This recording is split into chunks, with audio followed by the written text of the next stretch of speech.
Olá, colegas, tudo bem? Sou Hudson Zanin, sou docente na Unicamp e vou falar hoje sobre desafios que a gente tem na ciência e na engenharia para a eletrificação de quase todas as coisas. E por isso eu vou ter que resvalar sobre o hidrogênio, as baterias. Então vamos ver como é que a gente fala sobre isso aí.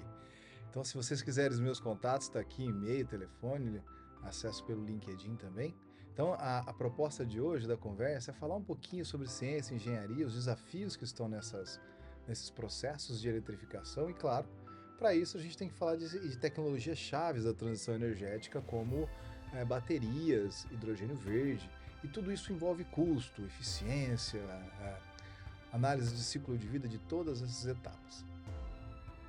Então, o primeiro passo que a gente tem que entender é o que a gente está fazendo, o que a gente quer fazer e se tudo isso aí faz sentido ou não, tá? Né? Faz sentido? Qual faz mais sentido, né? Tem tecnologias que estão concorrendo, né? Entre outras. Então, qual é que é a mais apropriada para determinado momento histórico, né? A gente vive encontros de momentos históricos aí. A gente tem que falar dessas tecnologias, né? Então, vou passar por essas tecnologias aqui hoje e um pouquinho rapidamente sobre custo de capital, análise de ciclo de vida, eficiência delas. Então, o primeiro passo que a gente tem que se perguntar é o que é essa tal de transição energética? A transição energética é um movimento que a gente tem entre uma sociedade que emite mais carbono por conta de queima de combustíveis fósseis, em busca de uma sociedade que emite menos carbono usando tecnologias mais renováveis. Então, e aí o primeiro ponto é o seguinte, por quê, né? Por que a gente está querendo fazer essa transição? Faz sentido? Não faz sentido essa transição? E uma pergunta que eu costumo fazer aos colegas, e geralmente fica um lapso, né? A dúvida, todo mundo acha que o grande vilão é o CO2, mas quanto de CO2 que a gente tem na atmosfera? Se a gente olhar, esse número é extremamente baixo, ainda bem. É 420 porções por milhão. Isso aqui é o site da NASA, então a gente tem um mínimo de confiança sobre esse dado. A concentração de CO2 na atmosfera, mesmo sendo baixo, pode causar sérios problemas, como o efeito estufa. O que é o efeito estufa? O efeito estufa é quando você, por exemplo, pensa no carro embaixo do sol, quente. A luz do sol consegue entrar, consegue aquecer todo aquele ambiente, mas na hora que o calor, né, o infravermelho tenta escapar do carro, o vidro ele não é tão transparente para o infravermelho como ele é para as luzes que entraram anteriormente. Então, acontece a mesma coisa com o CO2. Conforme a gente vai aumentando a concentração de CO2 na atmosfera, né, esse efeito vai se intensificando. Mas essa concentração é muito baixa, ela é na ordem de 0,04%. Isso daí é um número extremamente baixo. E ainda tem outro ponto, né, que principalmente quem está argumentando contra a transição energética levanta, né, que é basicamente dentro dessa concentração muito baixa frente a outros gases que você tem, no caso o caso, por exemplo, a grande concentração em nitrogênio, o oxigênio, com as concentrações que vocês estão vendo aí, 78, 21%, e argônio, né, quase 1%, como essa pequena concentração de gás faz diferença? E quanto é feito pelo homem? Esse é um ponto muito importante, né? Porque muitas questões que são levantadas, elas estão direcionadas a essa atividade ser natural do ser humano. Por exemplo, se a gente foi capaz e é capaz de fazer medidas ah, das emissões de CO2, capturando esses gases dentro de geleiras, em ambientes congelados, né? Então a gente faz estimativas de quanto havia de CO2 na atmosfera em partes por milhões. E aí acontece que de 1911 para cá, né, a gente tem percebido um aumento muito grande. Aumentou por volta de 50% se a gente comparar lá com 280, que é o que se tinha de dados próximo a 1911, né? Então tem um ponto que é levantado aqui, é o seguinte, pô, será que essas medidas, elas são verdadeiras? Quem questiona coloca esses pontos de interrogação aí, né? Então, acontece que a partir de 1960 que a gente aprendeu a medir isso de verdade quantitativamente, usando sensores, né? E essa medida vem mostrando um grande acréscimo aí, na ordem de 30% desde 1960, quando a gente faz essas medidas mais modernas. Então, sim, a concentração está aumentando, a concentração feita por ser humano aí por volta de também varia entre 11% e 50% daqueles 0,04%, então tem uma atividade que é natural da Terra, mas tem uma atividade que o ser humano está intensificando gradativamente, né? Por isso que há a necessidade da redução da emissão de gases do efeito estufa, ou seja, desenterrar petróleo, desenterrar gás e fazer essa queima, a gente continua emitindo esse CO2 para a atmosfera, o que é extremamente prejudicial, porque a gente vai ficar preso dentro do carro com o vidro fechado, no sol quente. Então, a redução a transição energética é sobre redução de CO2, ou pelo menos deveria ser. E aí que tem outro ponto de discussão, né? Por isso que é uma apresentação bastante espinhosa, delicada de fazer, porque embora a sustentabilidade, né, seja fundamental, tudo isso aqui só para de pé num tripé. Qual é esse tripé? Tem que ter a sustentabilidade para puxar a motivação, mas tem que ter a affordabilidade também, ela tem que ter condições de ser paga, ou estar mais próximo, né? A gente deveria fazer mecanismos para que as tecnologias sejam viáveis financeiramente, minimamente viáveis. E hoje, por exemplo, você instala uma placa solar na sua casa, ela tem a viabilidade de econômica, né? Tão barato ou mais barato do que as hidrelétricas ou com qualquer outras formas de energia que você pode obter. Então, o grande desenvolvimento que houve com as placas solares pode estar acontecendo agora com essas outras tecnologias, como bateria. A bateria está muito nessa linha e com o hidrogênio, né? Que a gente vai discutir mais detalhes aqui. Mas eu disse que é um tripé. É sustentabilidade. A gente tem que falar de affordabilidade, tem que ser pagável, a conta tem que fechar, né? E tem outro ponto que é importantíssimo, que é a questão de segurança energética. Então a gente teve vários movimentos na história do ser humano, a própria criação do pró-álcool foi um movimento que trouxe essa questão, né? Pô, a gente precisa encontrar fontes alternativas ao petróleo, porque o petróleo, no final das contas, e a Europa está vendo isso aí com mais detalhes agora, né? Sentindo isso mais na pele, o petróleo às vezes não traz segurança energética, ele traz insegurança energética, principalmente quando você depende dele em demasia e ele falta. O petróleo servido pela Rússia não é mais servido pela Rússia, o gás não é mais servido pela Rússia, então a Europa toda teve esse grande problema. A gente teve isso em 1970 com a crise do petróleo, a crise árabe, né? Então, tudo isso aí deveria ser sobre redução de emissão de CO2, né? Mas acontece que nem sempre a coisa funciona dessa forma. E esse é um dos pontos extremamente delicados dessa conversa aqui, né? Tem uma questão de dominação de mercado, e aí a gente tem que ver uma questão que vai para além de toda essa discussão que a gente está tendo aqui, que é a gente precisa reduzir a emissão de CO2, precisa ser feito, só que essa redução de emissão de CO2 ela também está amarrada com os fatores econômicos e essa questão ela precisa estar muito bem esclarecida. Então tem uma guerra geopolítica, quando você pensa, por exemplo, em eletrificação de todas as coisas, você precisa da mineração.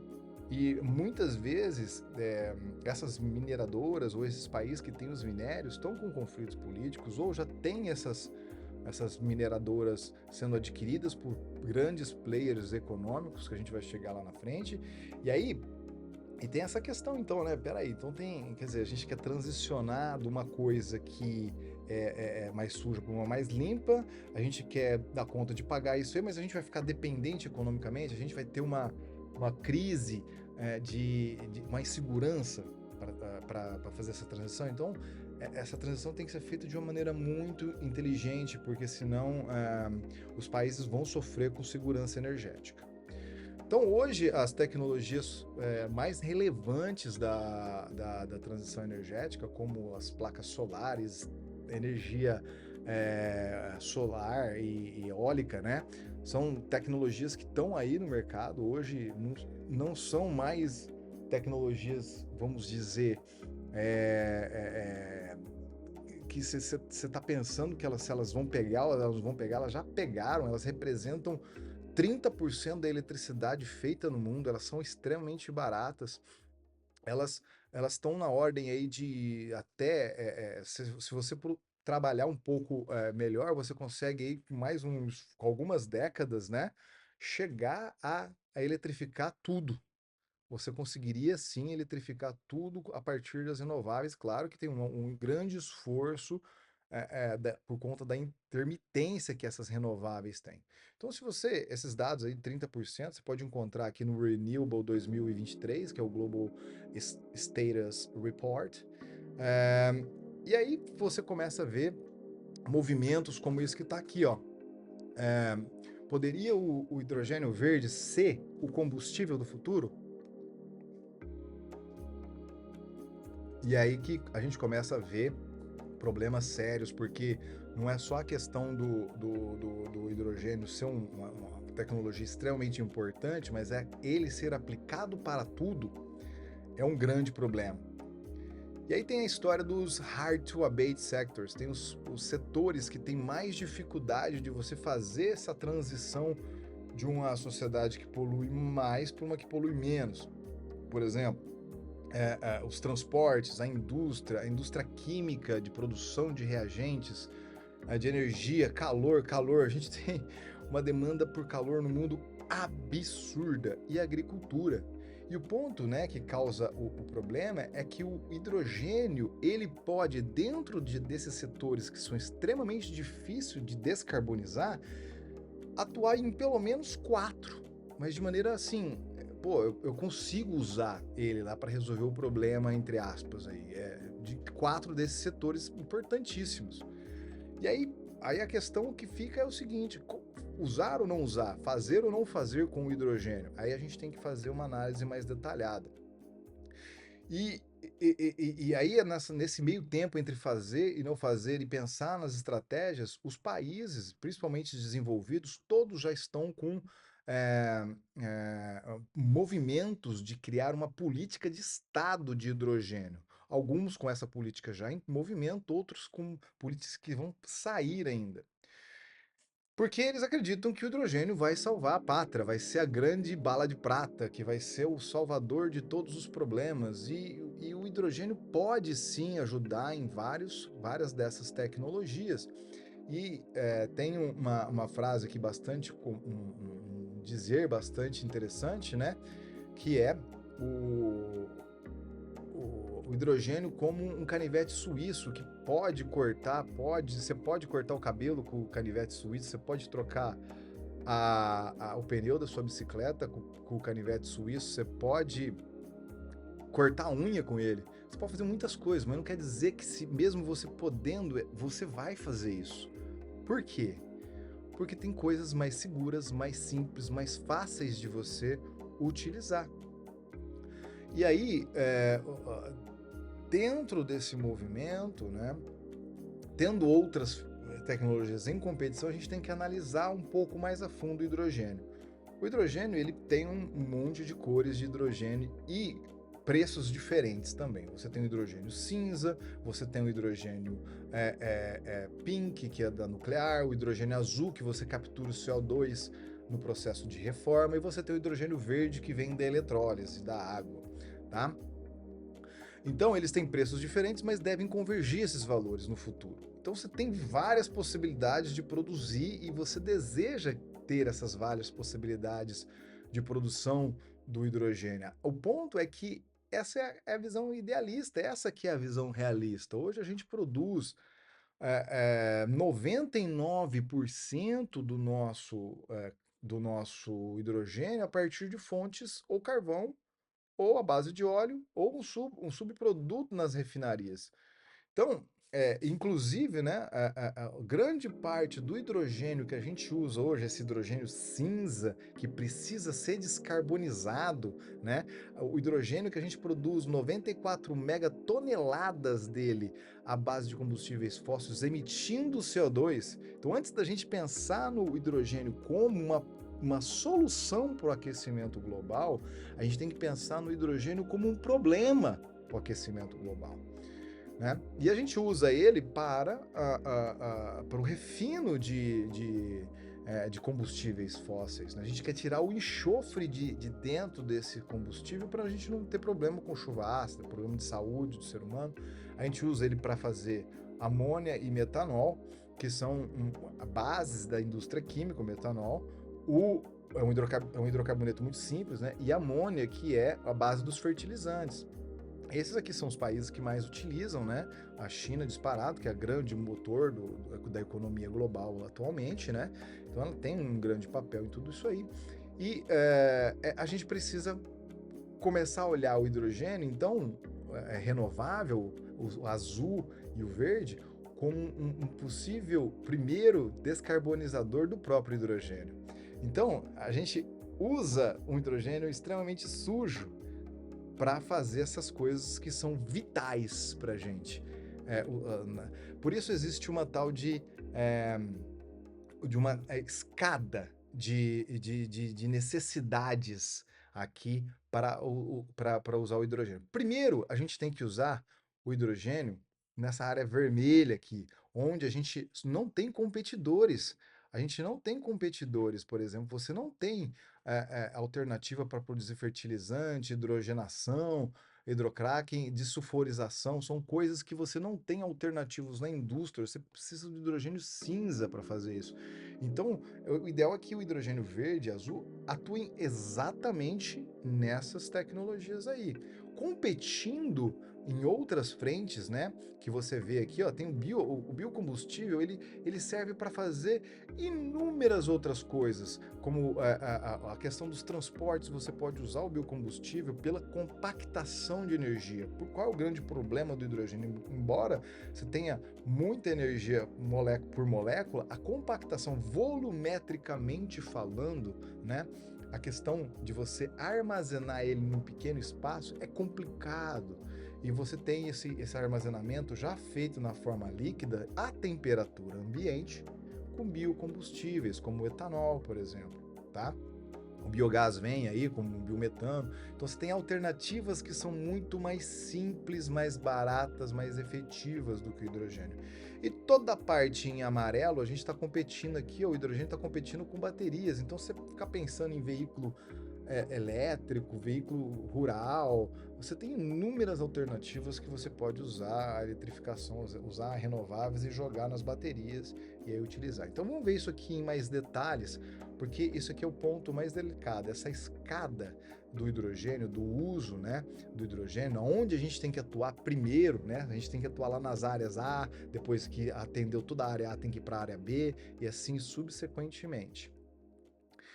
Então, se a gente olhar essa escada de novo, a primeira coisa que a gente tem que fazer, e essas linhas aqui em vermelho, estão relativas à descarbonização do hidrogênio cinza. Isso tudo porque, se não ficou claro, precisa ficar. As tecnologias como o hidrogênio, ele está em competição com outras tecnologias que são economicamente interessantes, têm viabilidade, tem baixa pegada de carbono. Então, você não está competindo, o hidrogênio não está competindo só com o diesel, com o gás natural, mas está competindo com inúmeras outras soluções verdes. Nós, como economia global, a gente vai sempre fazer o que for mais barato, mais conveniente e, se tudo correr bem, ainda que seja sustentável, né?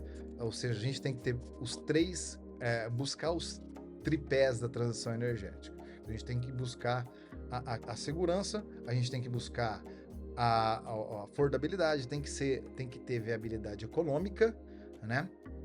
E a gente tem que dominar essa tecnologia aí de um jeito sustentável, né? Quando eu digo que a gente está em competição, a parte de eletrificação, e a gente está querendo eletrificar tudo, as baterias tiveram um grande avanço por conta dos smartphones, dos laptops e etc. O custo da bateria ele saiu de $700 por quilowatt, em 10 anos teve uma redução de 82%. É um número extremamente baixo. Isso porque também a densidade de energia das baterias, com as novas baterias de níquel, LFP Advanced, entre outras que estão surgindo, elas tiveram um aumento da densidade de energia em 80%. E também uma redução do aging, do envelhecimento de prateleira, do envelhecimento pelo uso. Então as baterias se tornaram muito mais viáveis do ponto de vista comercial, ambiental e de segurança.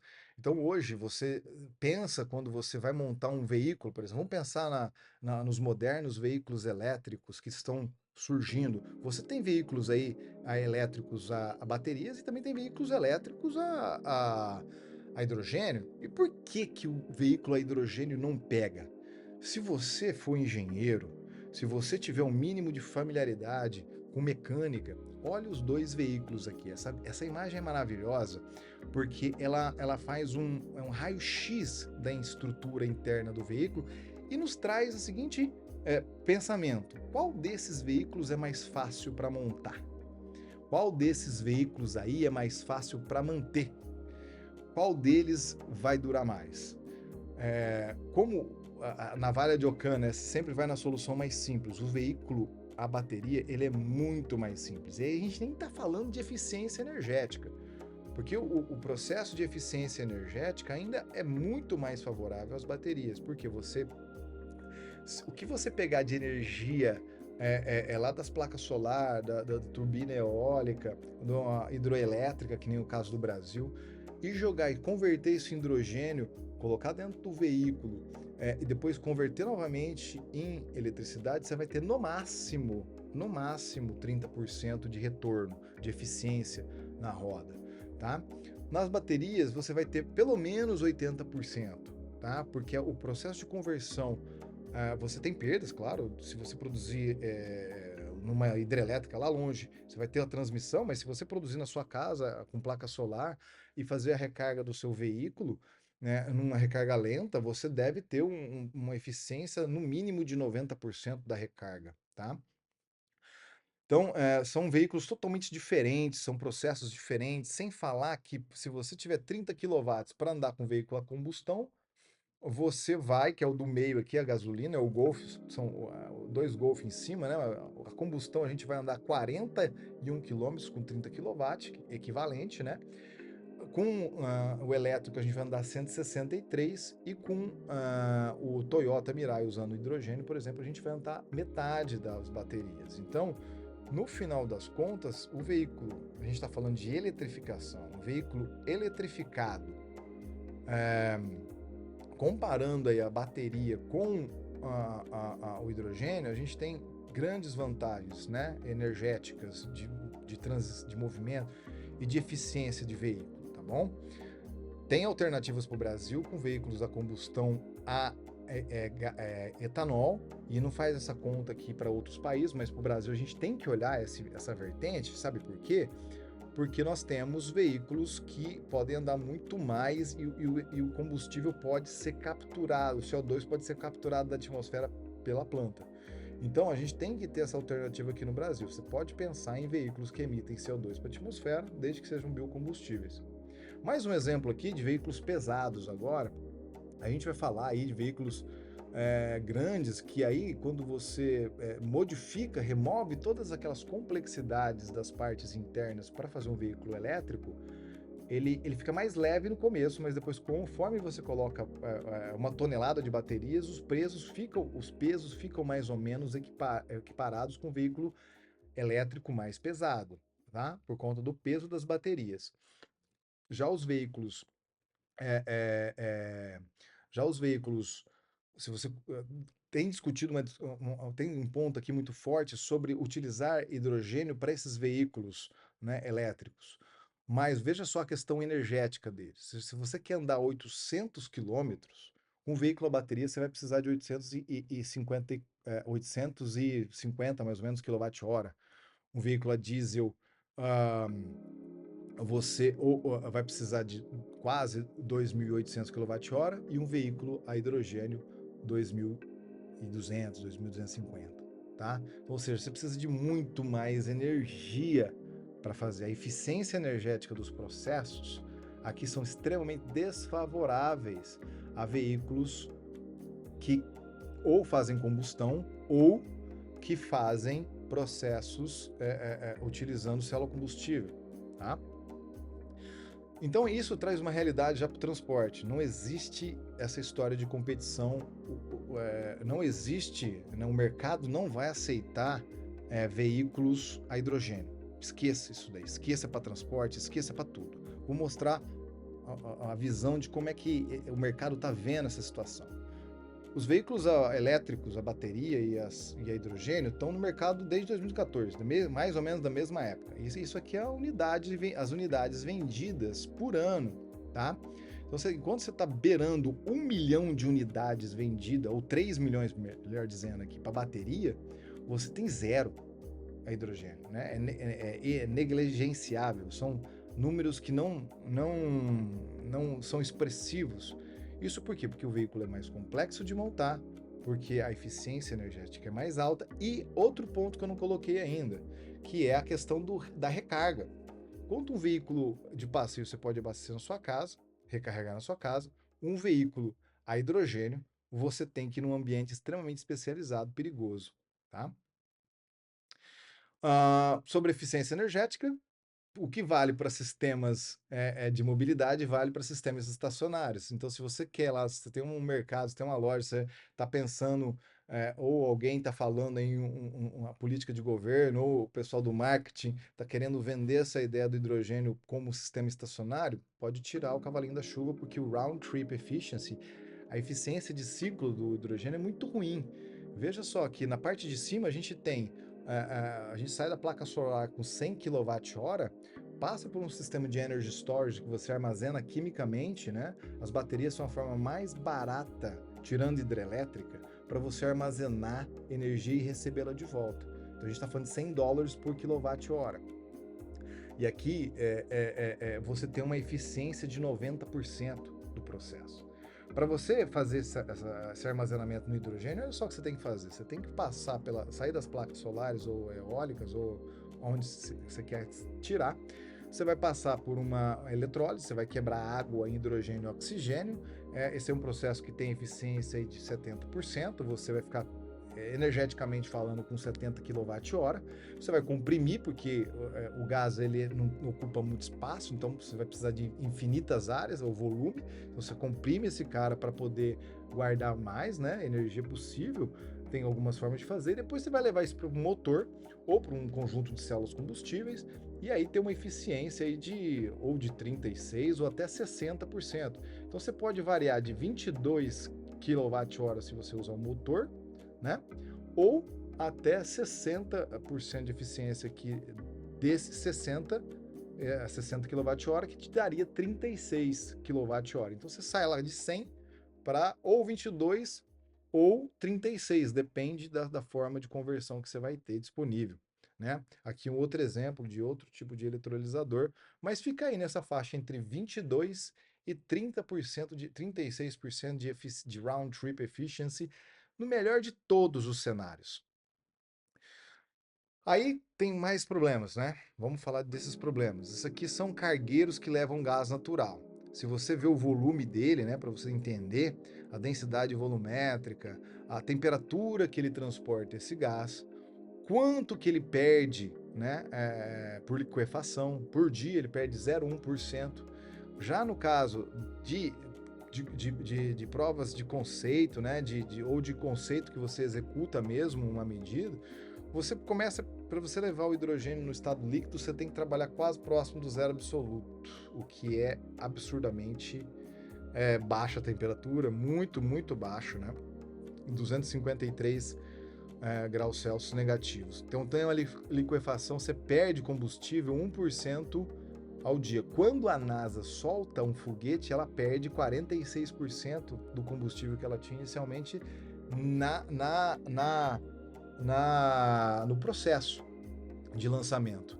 Então, tudo isso aqui é muito difícil de você transportar o hidrogênio líquido, mas sim você pode achar outras formas, como transportar amônia, por exemplo. A amônia é extremamente, como eu disse ali anteriormente, né? A gente usa o hidrogênio para o refino, mas a gente também usa o hidrogênio para fazer fertilizantes, que é extremamente importante. Então você pode transportar sim amônia verde, né? Amônia que você faz um processo integrado aqui junto com o processo de eletrólise, você já captura o CO2, já usa o hidrogênio para fazer no processo Haber-Bosch. Então você sai lá com uma quantidade de energia de 100 megawatt-hora para 38, então você tem um processo aí que tem uma eficiência de 38%, você tem um processo de perda no sistema, né, de um craquelamento dessa amônia, e aí, se você entregar amônia, você vai estar aí com um processo, sei lá, viável economicamente ainda, se você pensar que você vai usar isso aí na indústria de fertilizante. Agora, se você jogar isso aí para eletricidade, aí você tem um processo que você vai usar é, é, vai quebrar amônia, né, em hidrogênio novamente, vai levar para uma célula combustível e vai produzir eletricidade. Então, round trip efficiency para você produzir essa eletricidade em outro país, né, quando você está pensando que vai exportar hidrogênio para produzir eletricidade, você pode tirar o cavalinho da chuva. Porque você não vai produzir eletricidade lá, você vai ter um processo, e esse processo que você vai ter, se ele for para voltar em energia, você vai ter 15% de eficiência só na sua energia inicial. Então, se você vai competir com outros países, né, energeticamente falando, nas indústrias é difícil. Aqui outro exemplo que a gente tem muito sério, né? O pessoal tem falado sobre aviação, é, produzir o SAF, né? O combustível de aviação moderno. E aí alguns pensam em usar o hidrogênio como combustível, e o grande problema de usar o hidrogênio como combustível é que para ele ter para ter a mesma quantidade de energia necessária para fazer ah, o que um veículo, um 747 precisa, um avião desse precisa, você, no avião convencional aí, né, você tem 250 mil litros de combustível, você vai precisar de mais de 1 milhão, mais de 4 vezes a quantidade de volume para transportar esse hidrogênio para fazer o mesmo processo. Então, isso aqui, do ponto de vista de espaço, de tamanho das aeronaves, é um absurdo. É inviável o hidrogênio como combustível de aviação pela questão gravimétrica, volumétrica. Você não consegue compactar o hidrogênio. Mas como eu tenho dito, né, a gente está num ambiente que as renováveis têm uma força gigantesca, produzindo 30% da eletricidade mundial, mas ainda tem 70% para vir, ou seja, você usar toda a eletricidade do mundo para produzir hidrogênio verde, ainda a gente tem uns problemas que precisa ser dito, tá? Isso aí representa 30% da energia total do mundo, né? Mas a gente está falando aí de 12% da energia global. Isso está longe da energia total que o mundo precisa. Então a gente vai precisar de décadas, algumas décadas para atingir a quantidade de energia necessária a partir dos renováveis. Então, quando a gente olha novamente aquela escada de prioridades para o uso do hidrogênio, se a gente pegar 143%, vamos lá, 100% do combustível de toda a energia solar e eólica, ela não dá conta de fazer o primeiro topo da escada. Fertilizante, hidrogenação, sulfurização, amônia, tá? Toda a questão que hoje a gente usa, metanol, amônia e refino, não dá conta 100% da energia que a gente tem hoje. Lembrando que a energia que a gente tem hoje, ela tem que descarbonizar também a produção de energia elétrica. Países como a China utilizam 60% da matriz elétrica à base de queima de carvão em termoelétrica, tá? Hoje, se a gente quiser pegar e resolver a questão de tudo os transportes, da produção de reagentes químicos, armazenamento em longa duração, aço, etc., a gente vai precisar de 400% da energia solar e eólica produzida no mundo. Ou seja, pegando 5 vezes a quantidade de energia que a gente produziu, e a nossa capacidade em 10 anos, a gente conseguiu chegar nessa capacidade de produção de energia eólica e solar em 10 anos, essa quantidade toda, 5 vezes ela, a gente não resolve as duas partes mais importantes da escada. E aí o colega quer usar isso dentro de um veículo pequeno? Não faz sentido do ponto de vista ambiental, sendo que você tem outras prioridades. É isso que tem que ficar muito claro. Então, olha aqui o ponto principal. Hidrogênio cinza, hidrogênio verde, o hidrogênio verde e o hidrogênio azul precisam descarbonizar o hidrogênio cinza. Vou repetir. A função primordial do hidrogênio cinza e do hidrogênio verde é descarbonizar o hidrogênio cinza. Tá? Essa tem que ser a missão para resolver o problema, o topo da escada. E só o hidrogênio verde não dá conta. Por quê? Porque vai precisar de mais do que tudo que foi feito hoje em dia para fazer só o hidrogênio verde.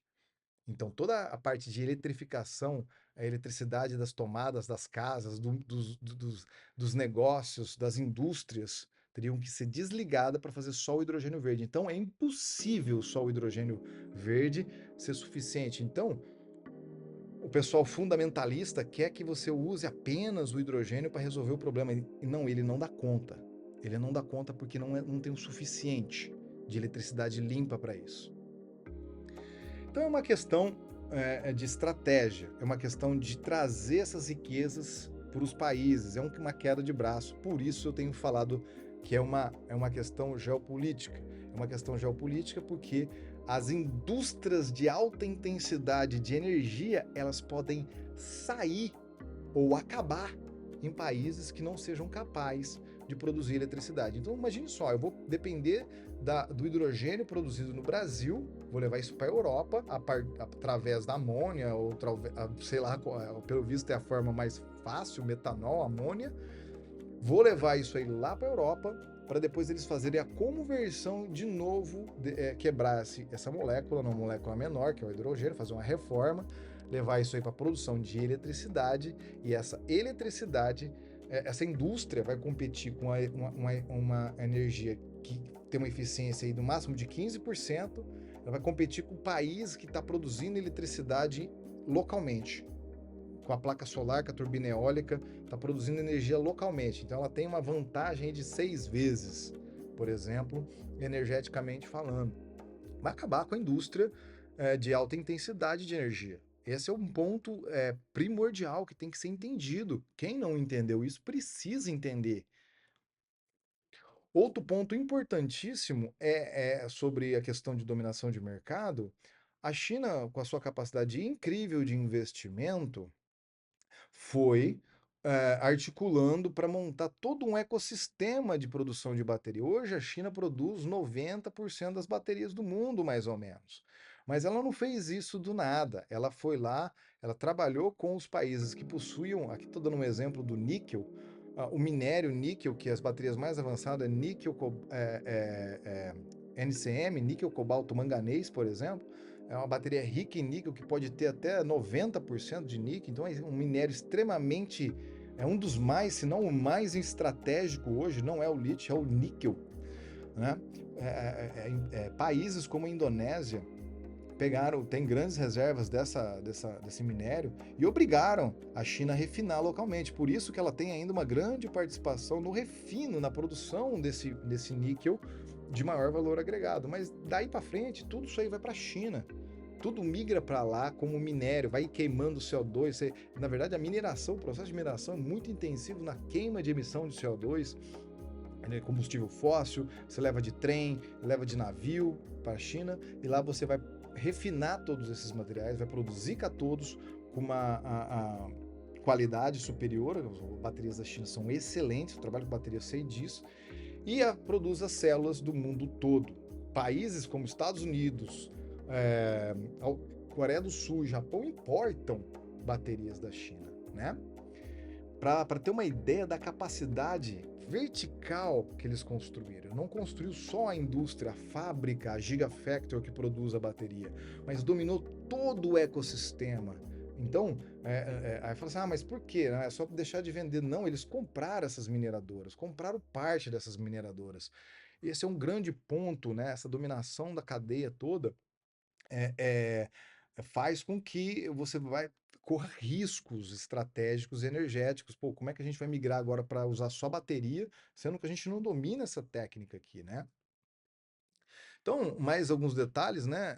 Hoje a produção local, aí, a manufatura, né, de baterias aqui, nesse exemplo aqui, colocando não só a de níquel, mas todas elas, principalmente as LFPs, a China produz uma quantidade gigantescas, e aí depois os outros países percentuais menores, né? Vamos dar zoom aqui para a gente olhar, a China com 70% da produção mundial, né?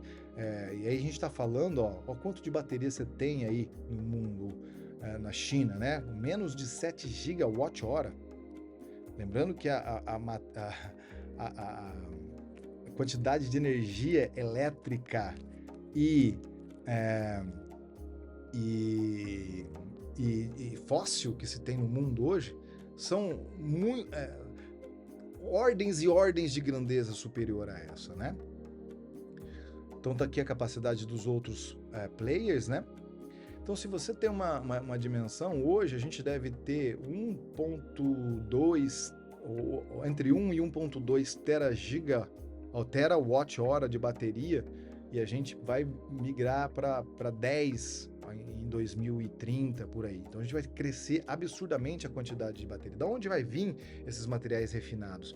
Então, você tem Gigafactory sendo produzido na Europa, nos Estados Unidos, com um grande problema de ter essa cadeia de fornecedor bem estabelecida. Demora para você fazer, consolidar processos de refino desses minerais. Então a bateria também ela tem esses problemas muito sérios, tanto de pegada de emissão de CO2 quanto de segurança. Então a questão de sustentabilidade da bateria ela está em xeque, mesmo com a questão econômica estando muito bem resolvida. A questão de reciclagem dela, da emissão de CO2 em todo o processo fabril dela, e a questão de segurança energética das baterias também tem um sinal de interrogação aí, um yellow flag, puf, puf, saindo aqui, né? Que a gente tem que olhar em mais detalhes. Não pode só passar isso aí desapercebido, tá? Dentro de todo esse contexto, né, a gente tem aí as questões, né, a gente falando que a transição energética deveria ser sobre redução de CO2 e tem essa questão de mercado, dominação de mercado vinculado. Então a gente tem que sempre olhar também a questão das emissões de CO2 e tá aí. A China como o grande emissor hoje de CO2 no mundo, né, representa 27% da emissão global do mundo por conta da matriz elétrica à base de carvão, termoelétrica, e os Estados Unidos 15%. Mas se você fizer uma leitura disso aí dos últimos 50 anos para cá, as emissões, que é o que a China defende, né? Porque não adianta eu estar emitindo mais agora, mas a gente tem que olhar toda a história. A China defende isso, e se você olhar a soma integral dessas emissões, os Estados Unidos e a China emitem ou emitiram, né, a mesma coisa. Então, se você olhar o Brasil, quanto o Brasil representa na emissão global no mundo, a gente sempre gosta de fazer essa comparação, né? O Brasil representa 1,3% da emissão global. O Brasil tem grandes vantagens. O Brasil é hoje o que a Europa gostaria de ser em 2050.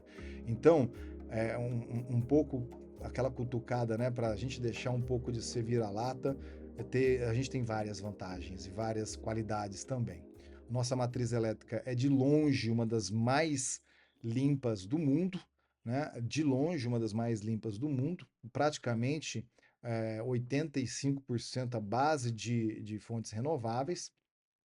A gente tem um volume muito grande de locais de mineração, então minérios estratégicos como lítio, lítio ferrofosfato, os fosfatos, os carbonatos, Que mais?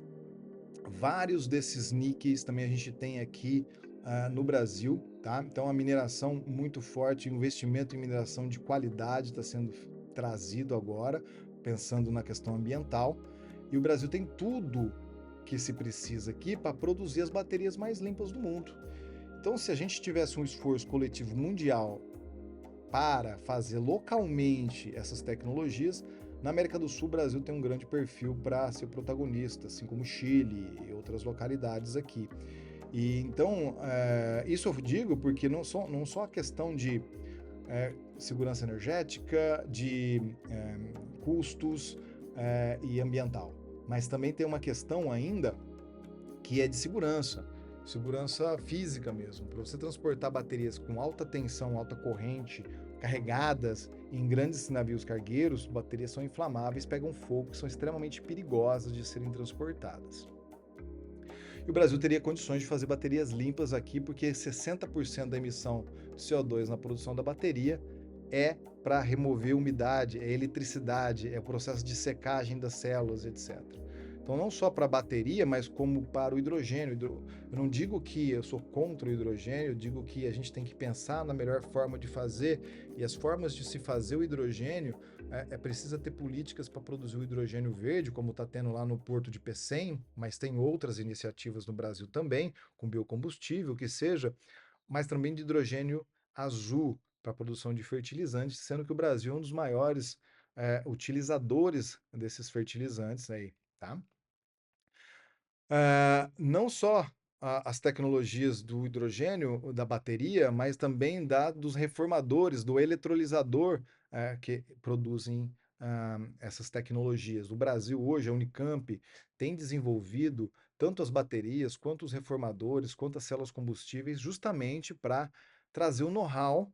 E aí, entendendo esse know-how, tendo um ambiente favorável, econômico, com interessados em fazer o investimento, a gente tenta ajudar na regulamentação para que se tenha esse tripé: know-how, é, capacidade de investimento, seja estatal, seja privado, melhor os dois juntos, e para que a gente tenha, tendo uma regulamentação, uma capacidade de entender quem é o dono da bateria, dono do eletrolisador, dono do hidrogênio, dono de todas as tecnologias, responsável pelas reciclagens, a gente consiga sim desenvolver tecnologias localmente. E o nosso sonho, né, é produzir essas células aqui no Brasil, ter empresas dessas tecnologias por aqui, como a gente tem um exemplo da Embraer, que nos mata de orgulho, uma empresa que produz um dos melhores aviões aí do mundo. E eu vou ficando por aqui. Acho que a mensagem é essa aí. Agradeço imensamente todos que puderam participar, assistir até aqui. E é isso aí. Um grande abraço a todos. Tá aqui o meu contato mais uma vez. Tudo de bom para você.